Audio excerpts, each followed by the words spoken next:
김동석입니다. 부각제 TV에 오신 것을 환영합니다. 부각제는 제 서재 이름입니다. 옛날 학자들은 이걸 당호라고 그랬는데요. 당호가 어떻게 생겼는지 그 연유를 말씀드려 보겠습니다. 중국의 전국시대, 동주의 후반부, 진시황이 통일하기 전까지의 시대를 전국시대라고 합니다. 그 전국시대 최고의 유세가는 소진과 장의였음을 다들 알고 계실 겁니다.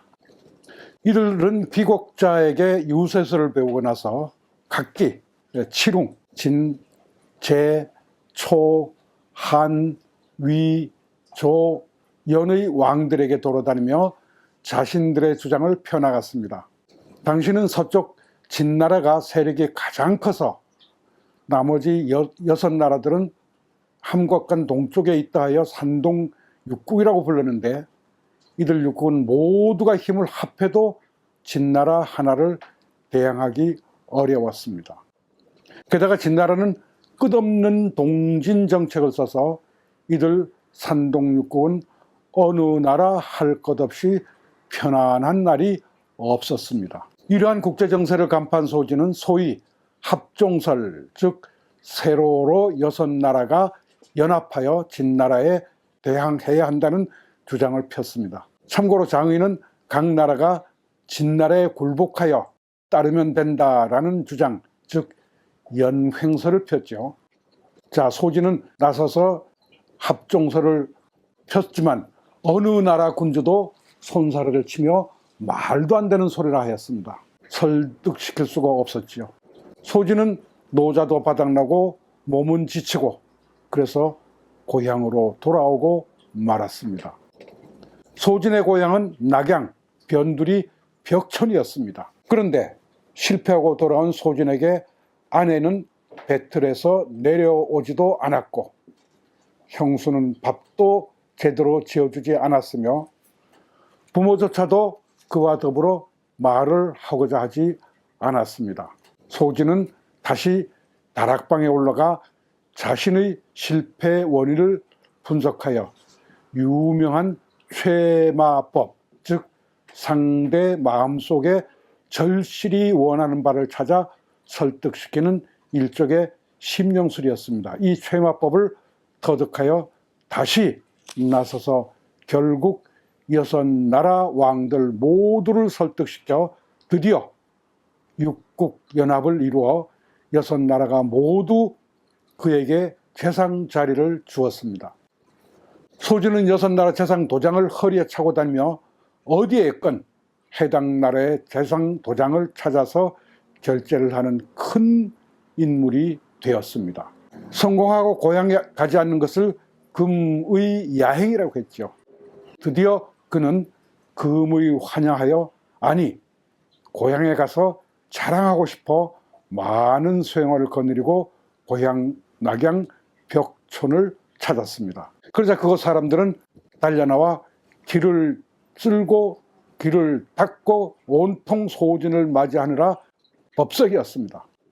그런데 자신을 멸시하던 가족은 엉금엉금 기면서 굽슬거렸고 형수는 먼 발치에 숨어서 숨을 죽이고 있었습니다. 이를 전거후공이라고 하죠. 형수가 도련님은 지난날에 별 볼 일이 없었지만 지금은 재상, 그것도 여섯 나라 동시 재상이 되셨고 돈도 많기 때문입니다 라고 하는 말을 듣고 소진은 이렇게 한탄하였습니다. 만약 나에게 이 낙양성을 등진 빗팔밭 두어 떼기만 주어졌던들 내 어찌 지금 여섯 나라 재상의 도장을 찰 수 있었겠는가. 사아로유 낙양 부각전 이경이면 오기능패 육국지 상인화, 바로 사기와 전국책에 실려있는 고사입니다. 부각은 풀이 그대로 성의 외곽을 짊어지듯 성 밖의 비탈진 땅으로 도저히 농사를 지을 수 없고 살 수도 없는 열악하고 척박한 곳을 일컫습니다.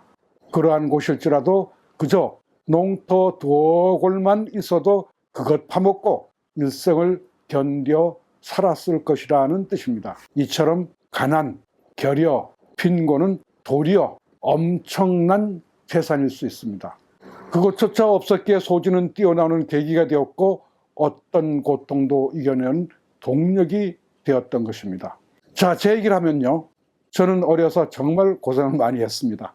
태어나자 6.25가 터져 산속 화전민이 되었지만 거기에 우리에겐 송곳 꽂을 땅도 없어 사경을 헤매는 굶주림 끝에 다시 가족이 뿔뿔이 헤어져 아버지 손에 끌려 2년을 멀리 어머니의 생사도 모른 채 그리워하다가 그나마 그를 안다는 이유로 주인집 할아버지에게 끌려 들어간 학교는 우적, 즉 호적이 없는 학생이라 해서 고향에 호적을 떼오라 해서 고향으로 되돌아갔다가 어머니를 만나 합치게 되었습니다. 그리고 소년 시절이 돼선 굶어 죽을 바에야 어디나 똑같을 것이라는 생각에 홀로 무작정 상경하여 고학으로 고교를 마치고 가정교사로 대학을 졸업하고는 끝내 유학까지 가서 어려운 학위를 취득하여 귀국할 수 있었습니다. 그런데 귀국하여 살 곳이 없어 자하문 넘어 부암동이라는 곳의 산 꼭대기에 전세를 들었는데 부엌도 없는 그 집은 성벽이 벽이었고 뱀이 들어오기도 하였습니다. 아하, 어쩌면 이름 그대로 부곽일까? 그래서 옳지, 내 공부방을 부곽제라 하자. 그리고는 당시 나를 아껴주던 유명 서예가 구당 여원구 선생님께서 먼저 나서서 크게 붓글씨로 써주었고 이를 서가까지 하였으며 아름다운 전서로 줄포장서라는 전각 작품까지 새겨줘 보물 1호로 간직하게 되었습니다. 나는 가난을 한 번도 부정적으로 여긴 적이 없었습니다. 오히려 나를 키워준 고마운 자산이라 여겨왔습니다. 다만 서럽고 부끄러워 표현을 하지 않아왔을 뿐입니다. 나는 늘 함께 써준 맹자의 천장강 대이모 시인야에라는 아주 유명한 구절이 있습니다. 이 구절을 늘 외우고 다녔습니다. 공자도 나는 어려서 빈천했기 때문에 여러 가지 비사, 즉 하찮은 일에도 능한 것이란다 라고 하지 않았습니까? 제가 나이 들어 세살을 겪어보니 누구에게나 삶의 총량은 같은 것이 아닌가 합니다. 감사합니다.